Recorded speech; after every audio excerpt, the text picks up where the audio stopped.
নমস্কাৰ, মই অসমীয়া ছোৱালী পৰিয়ে কৈছোঁ। মোৰ চেনেলটো নতুনকৈ আহিছোঁ, আপোনালোকে মোক আদৰি ল'ব। মই আজি আপোনালোকৰ মাজলৈ এটা পিঠা বনাবৰ কাৰণে আহিছোঁ, গধূলি সন্ধিয়া সময় চাহ খাবৰ কাৰণে।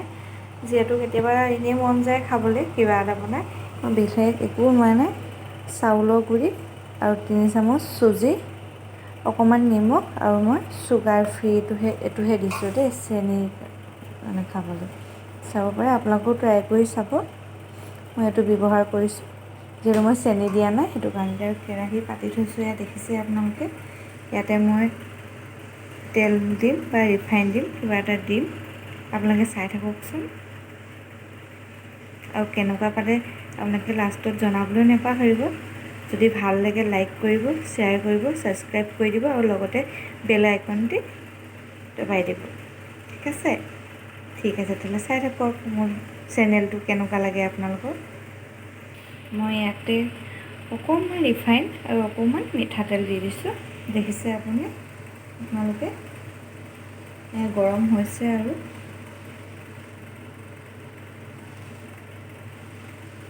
যিহেতু মই এনেকৈ কৰি চাইছোঁ গৰম হৈছে নাই, সেইটো কাৰণে মই হাতখন দি চাইছোঁ।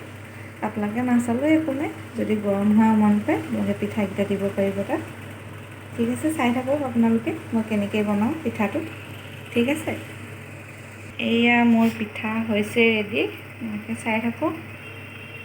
অলপ পিছত খাব পৰা যাব, দেখিছে আপোনালোকে।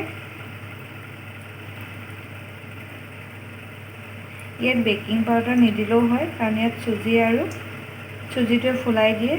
পিঠাগুড়িটো আছেই কম পৰিমাণে। পিঠাগুড়িখিনি পিছে মোৰ ৰ'দত শুকুৱাই লোৱা পিঠাগুড়ি, একদম খুৰখুৰীয়াকৈ শুকুৱাই থোৱা আছিলে।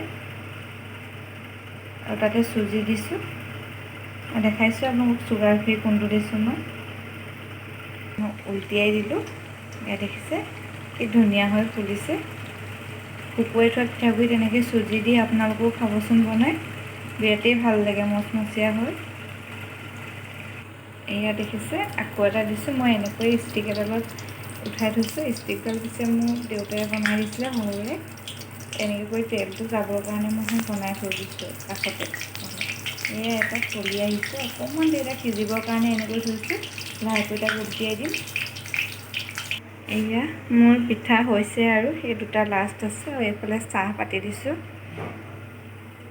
দেখিছেনে আপোনালোকে।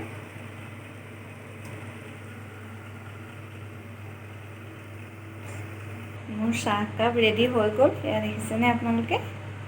ঠিক আছে, তেতিয়াহ'লে আজিলৈ আহোঁ।